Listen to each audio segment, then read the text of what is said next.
Hello everyone, welcome to my channel. मैं रंजना बिहारे, आपकी मेंटर, और आज आपके लिए लेकर आ रही हूँ सोल्यूशन चैप्टर का एक और topic, colligative properties. First, relative lowering of vapour pressure. तो क्या होता है relative lowering of vapour pressure? तो relative lowering of vapour pressure होती है एक कोलिगेटिव प्रॉपर्टी। कोलिगेटिव प्रॉपर्टी क्या होती है? Property of solution whose value depends upon number of solute particles। पहले हम पढ़ चुके हैं। क्या होता है कॉलिगेटिव प्रॉपर्टीज बेटा? तो सोल्यूशन की ऐसी प्रॉपर्टीज जिसकी वैल्यू सोल्यूट के नंबर ऑफ पार्टिकल्स पर डिपेंड करती है, सोल्यूट या सॉल्वेंट के नेचर पर डिपेंड नहीं करती, ऐसी प्रॉपर्टीज को हम कहते हैं बेटा कॉलिगेटिव प्रॉपर्टी। उसमें से ये फर्स्ट कॉलिगेटिव प्रॉपर्टी है relative lowering of vapour pressure. अब देखो, इसको हम समझेंगे इसके डेरिवेशन के साथ। तो हम कंसीडर करेंगे बेटा एक कंटेनर में लिक्विड सॉल्वेंट, कोई भी सॉल्वेंट, ठीक। तो सपोज कि हमने एक कंटेनर में कंसीडर कर लिया pure solvent, pure solvent in a container, और इसको हमने एक लीड लगा करके क्लोज कर दिया, लीड लगा करके क्लोज कर दिया, ठीक। प्योर सॉल्वेंट, ठीक। अब बाय द टाइम क्या होगा बेटा, इसमें वेपर्स बनने लगेगी, इसकी वेपर्स बनी बनी बनी बनी बन गई है, बहुत सारी वेपर्स इसमें बन जाएगी इसकी, ठीक। अब हमने क्या कर दिया, इसमें ऐड कर दिया थोड़ा सा नॉन वोलेटाइल सॉल्यूट। इसी में हमने क्या कर दिया, थोड़ा सा नॉन वोलेटाइल सॉल्यूट ऐड कर दिया, ठीक। तो ये जो सॉल्यूट है इसमें डिसॉल्व हो गया। सपोज हमने थोड़ी सी शुगर या थोड़ा सा सॉल्ट हमने इसमें ऐड कर दिया, ये इसमें हो गया डिसॉल्व। अब क्या होगा बेटा, इसको भी लीड से कवर कर देना है, कर दिया कवर, ठीक। अब क्या होगा, थोड़ी देर बाद इसकी भी वेपर्स बनना स्टार्ट होगी, पर अब क्या होगा, पहले इसका सरफेस पूरी तरीके से फ्री था, तो ये बहुत सारी वेपर्स बना ले रहा था, हर कहीं से मॉलिक्यूल्स वेपर्स में कन्वर्ट हो रहे थे। पर अब इसके सरफेस पर कहीं कहीं एक जो फ्रैक्शन ऑफ सरफेस इसका है वो ऑक्यूपाई हुआ है सॉल्यूट के पार्टिकल से। तो अब अगर ये सॉल्यूट का पार्टिकल है तो इसके नीचे जो वाटर का पार्टिकल है ये इसको वेपर में कन्वर्ट होने देगा क्या? नहीं। इसके नीचे का पार्टिकल वेपर में कन्वर्ट होगा क्या? नहीं। इसके नीचे का पार्टिकल वेपर में कन्वर्ट होगा क्या? नहीं। यहां से तो कन्वर्शन होगा, यहां से तो वेपर्स बनेगी, पर जितनी जगह पर सरफेस पर शुगर या नॉन वोलेटाइल सॉल्यूट के पार्टिकल है बेटा, उतनी जगह से वेपर्स नहीं बनेगी। मतलब कि अब पहले के कंपैरिजन में वेपर्स क्या हो गई? कम हुई। तो पहले के कंपैरिजन में अगर वेपर्स कम होगी तो इसका प्रेशर भी यहां पर कम हो जाएगा। मतलब जब प्योर सॉल्वेंट था बेटा, इसका वेपर प्रेशर ज्यादा था, और ये जो सोल्यूशन बना यहाँ पर वेपर प्रेशर जो है ये थोड़ा सा कम हो जाएगा, ठीक। अब लेट सपोज कि हम लेते हैं x1 as mole fraction of pure solvent. मैं इस तरफ जितने भी चीजें लिखूंगी ना, ये सब मैं लिखूंगी प्योर सॉल्वेंट के लिए, और यहां जितनी भी चीजें हम लिखेंगे ये लिखेंगे बेटा सॉल्यूट के लिए, ठीक। तो x1 mole fraction of solvent, और हमने x2 ले लिया मोल फ्रैक्शन ऑफ सॉल्यूट। दूसरा हम यहां पर ले रहे हैं n1 is number of moles of solvent. तो n2 क्या होगा? Number of moles of solute. Short में लिख रही हूं मैं यहां थोड़ा सा। अब हम ले रहे हैं बेटा W1 is weight of solvent. तो what will be W2? Weight of solute, isn't it? Then M1 is molar mass of solute and M2 is molar mass of solvent, sorry this should be solvent और ये होगा हमारा salute. अब यहां जो vapours बनी है उसका प्रेशर प्योर फॉर्म में है, इसको हम ले रहे हैं प्योर P1 नॉट, मतलब vapour pressure of pure solvent, vapour pressure of pure solvent.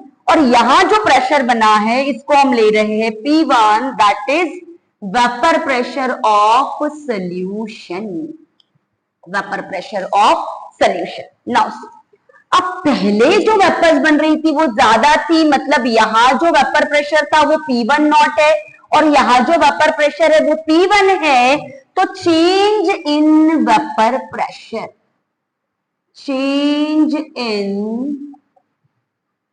Vapour pressure, कितना चेंज आया वेपर प्रेशर में?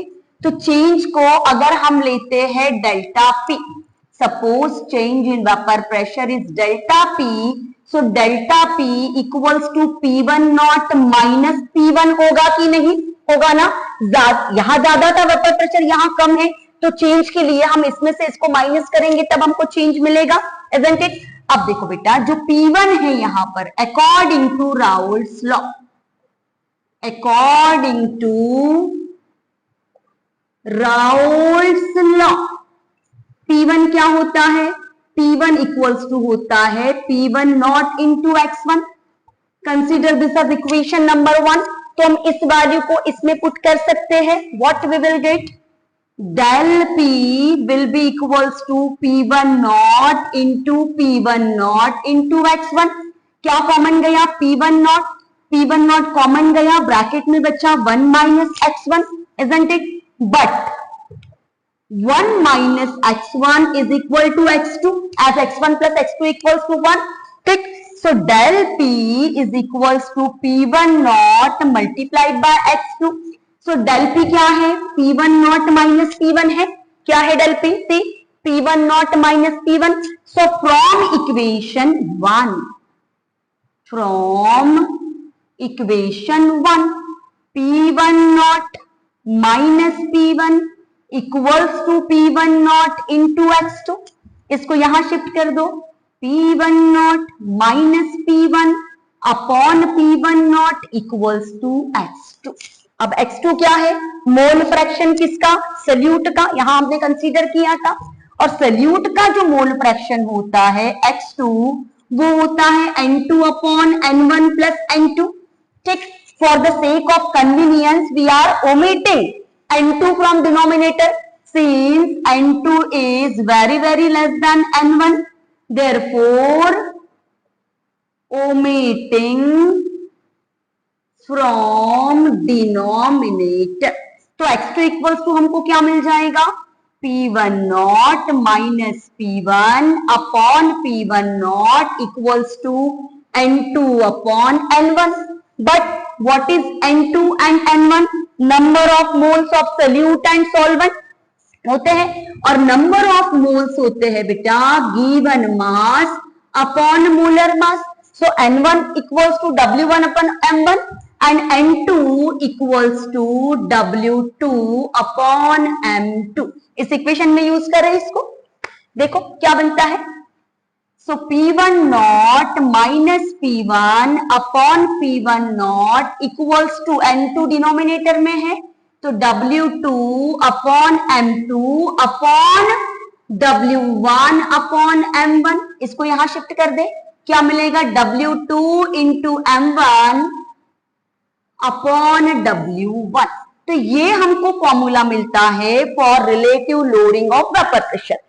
इस इक्वेशन का जो LHS है बेटा P1 not minus P1 upon P1 not, ये रिप्रेजेंट करता है relative loading of vapour pressure को। और इस इक्वेशन से ये क्लियर है कि relative loading of vapour pressure depends upon number of solute particles, और इसीलिए relative loading of vapour pressure को एक कॉलिगेटिव प्रॉपर्टी कंसीडर किया गया है। और अब हम सॉल्व करेंगे इसी टॉपिक पर based numericals relative loading of vapour pressure के न्यूमेरिकल्स।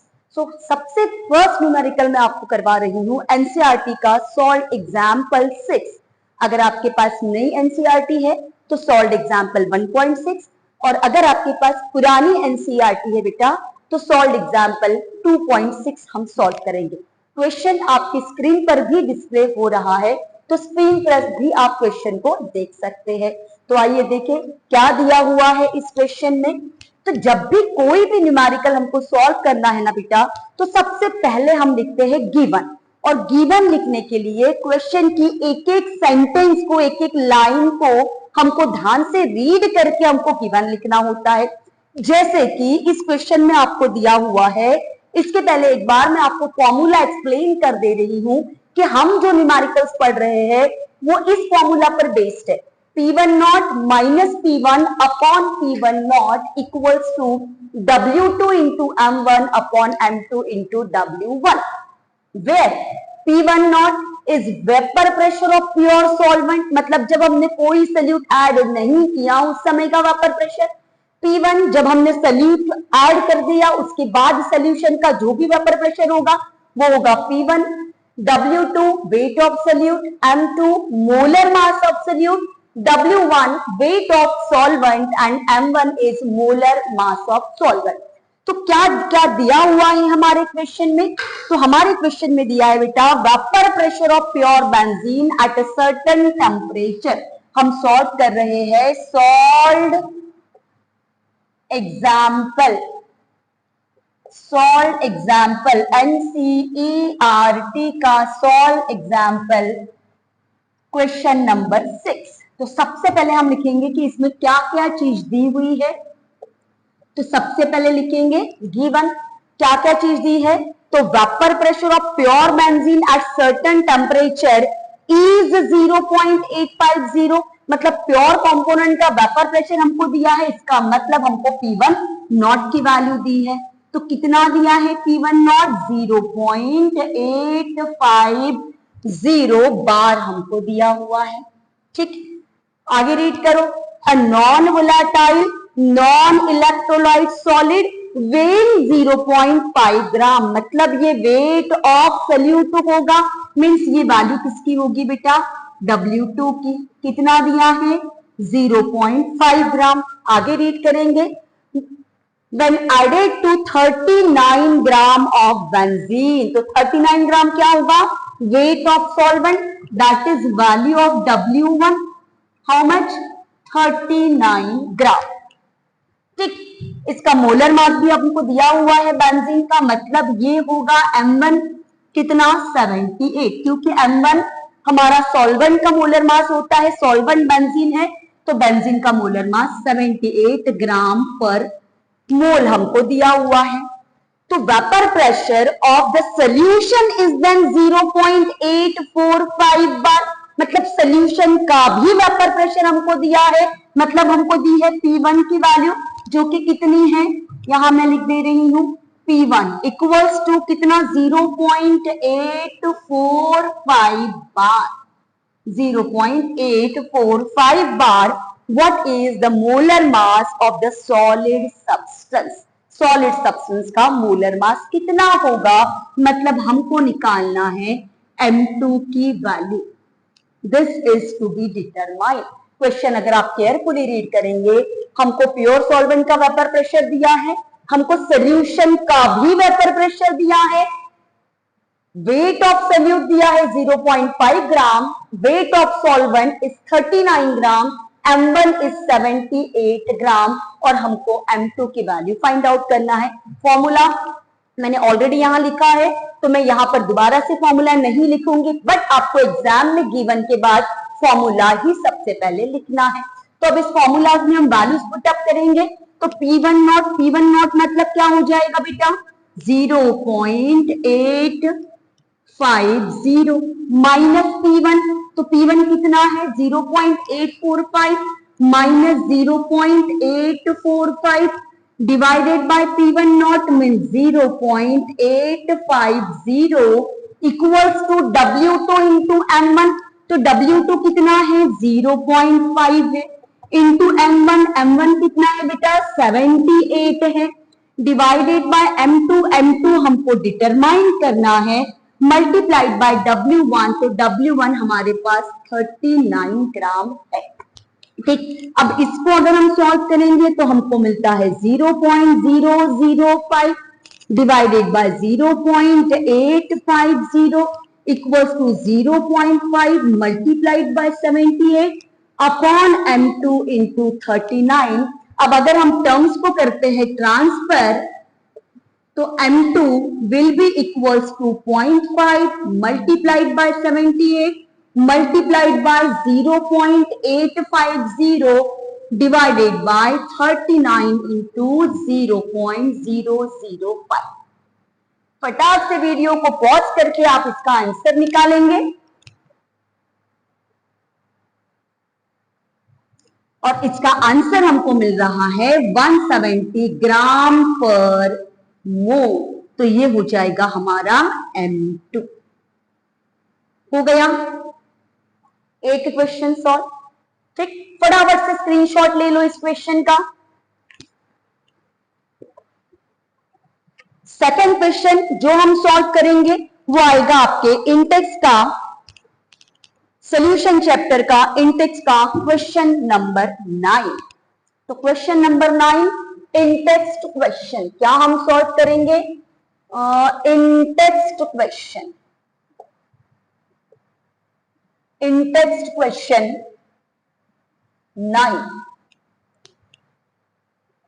क्वेश्चन फिर से आपको स्क्रीन पर भी डिस्प्ले हो रहा है, एनसीईआरटी का इंटेक्स्ट क्वेश्चन 9 है जो आपको बुक में मिल जाएगा। आप स्क्रीन से भी क्वेश्चन को देख सकते हैं।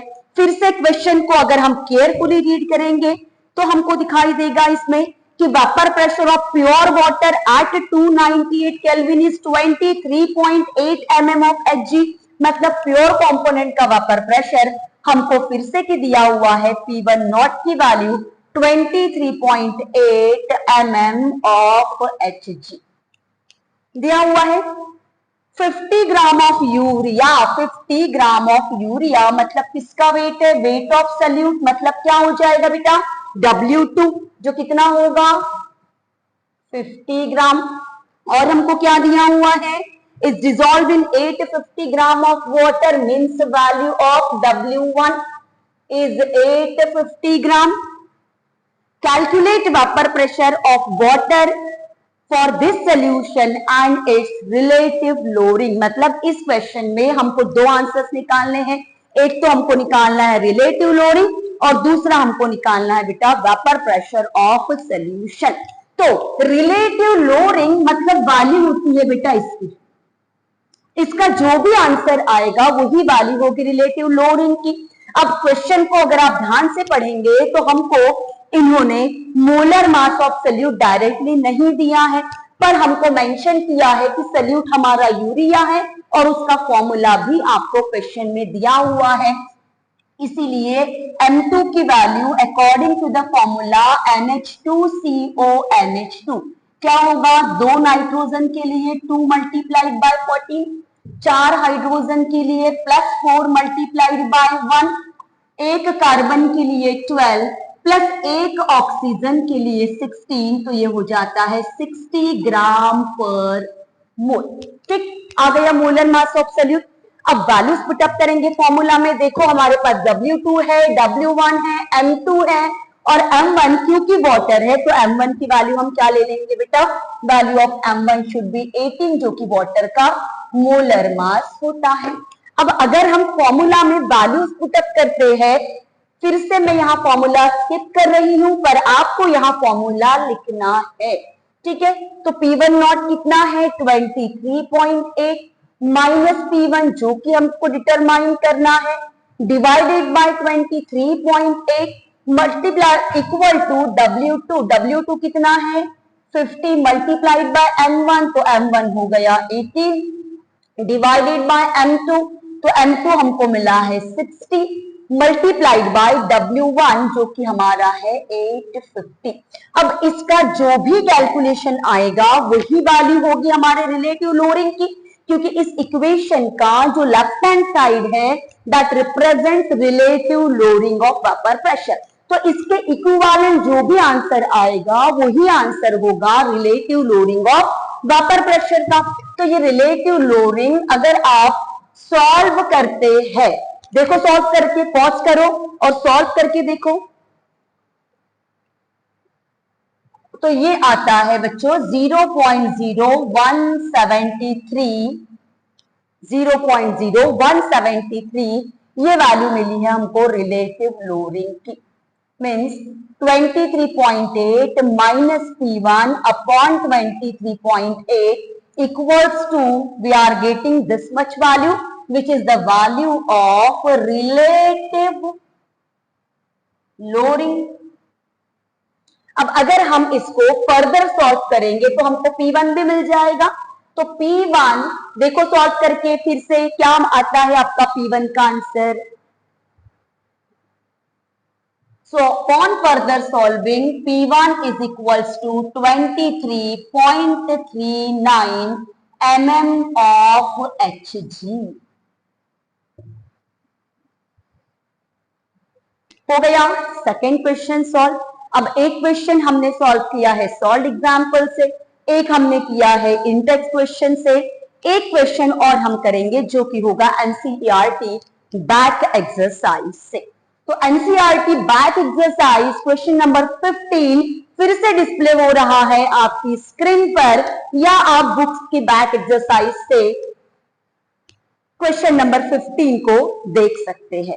क्या दिया है इस क्वेश्चन में, थोड़ा सा मैं यहां पर मिटा रही हूं और हम आ रहे हैं NCERT back exercise question number 15 पर।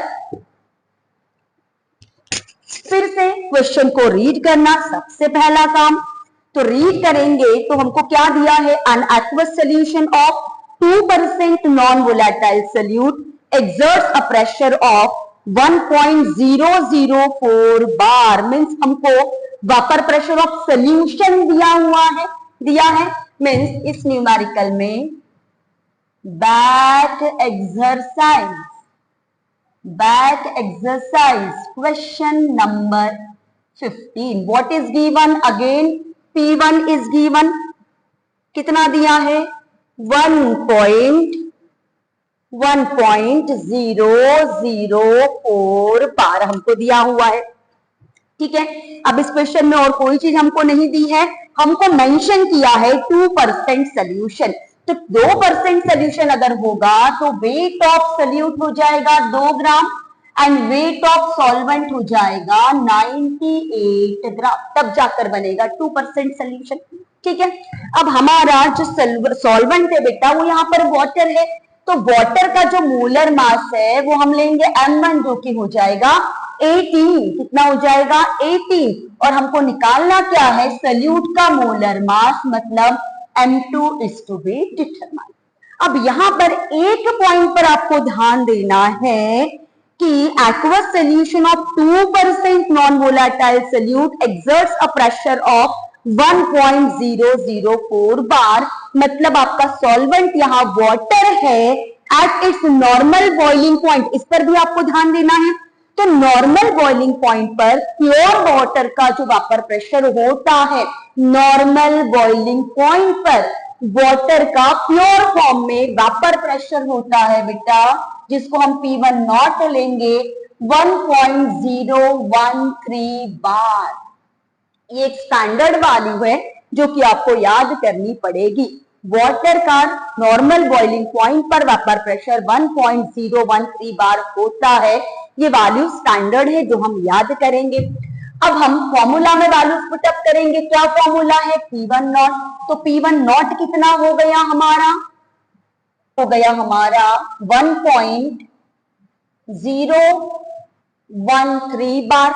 ठीक है, तो P1 not is 1.013 bar minus 1.004 upon 1.013 equals to W2 जो कि हो जाएगा 2 मल्टीप्लाइड बाय M1 हो जाएगा 18 डिवाइडेड बाय M2 जो कि हमको फाइंड आउट करना है, मल्टीप्लाइड बाय W1 जो कि हमारा है 98।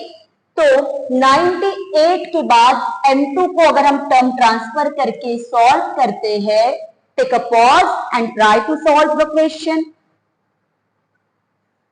तो इसका आंसर हमको मिलता है बेटा 41.25 ग्राम पर मोल, ग्राम पर मोल। तो इस तरीके से बच्चों हम relative loading of vapour pressure का कोई भी क्वेश्चन सॉल्व कर सकते हैं। आप और भी क्वेश्चन आपकी बुक्स में दिए हुए हैं, आप सॉल्व करें और अगर कोई भी क्वेरी हो तो मुझसे कांटेक्ट करें। Thank you everyone.